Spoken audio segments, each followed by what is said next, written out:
চলছে আমাদের সিলেট সিরিজের 3rd এপিসোড।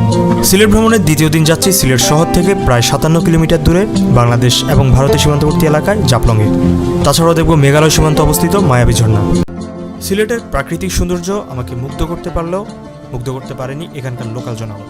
পদে পদে বিভিন্ন জায়গায় প্রতারিত হয়েছি, যা কিনা দেশের অন্যান্য জায়গায় ঘুরেও এমনটি হয়নি। আপনি সিলেট ভ্রমণে আসলে কোন কোন জায়গায় প্রতারিত হওয়ার সম্ভাবনা সবচেয়ে বেশি, সেই বিষয়গুলো নিয়ে ভিডিও শেষে আলোচনা করব। আশা রাখি ভিডিওটি শেষ পর্যন্ত দেখবেন। যাই হোক, উদ্দেশ্য প্রকৃতি দেখা। আসুন আমরা আগে তাই উপভোগ করি।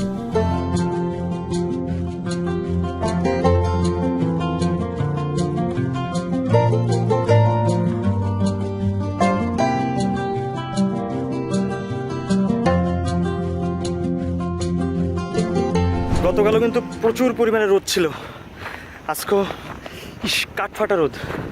আসলে ঝর্ণাতে যাব, কিন্তু আসলে ওইরকম। এখন যাচ্ছি মায়াবী ঝর্ণা দেখতে। জাফলংয়ের 0 পয়েন্ট আসার পথে দেখব। ঝর্ণায় যেতে হলে ওপারে যেতে হবে, আর যাওয়ার জন্য নৌকা অথবা হেঁটে হেঁটে যেতে পারেন। তবে জল যদি কম থাকে হেঁটে যাওয়াই ভালো। আমরা যখন গিয়েছিলাম তখন জল কিছুটা কম ছিল, হেঁটে অথবা লোকাল নৌকায় করে যেতে পারতাম, কিন্তু না বুঝে নৌকা রিজার্ভ করে ফেলি। 600 টাকায় আপ ডাউন।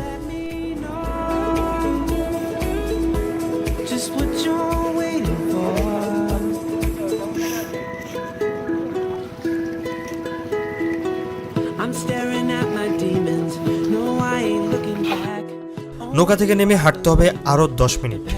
আর যেই পাহাড়গুলো দেখতে পাচ্ছেন এগুলো হচ্ছে মেঘালয়ের পাহাড়। তার মানে মেঘালয় রাজ্যের পাশ ঘেঁষে যাচ্ছি।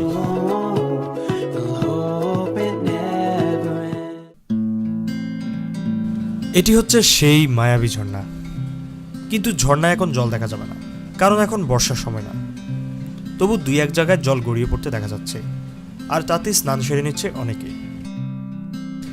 যদি আমি আপনাকে একটু দেখাই বর্ষার সময়টাতে এই ঝর্ণা দেখতে কেমন দেখায়। মেঘালয়ে যেহেতু প্রচুর পরিমাণে বৃষ্টি হয়, সেই বৃষ্টির পানি এই ঝর্ণার মাধ্যমে আমাদের দেশে ঢুকে পড়ে। তখন এই ঝর্ণাটি দেখতে জাস্ট অসাধারণ।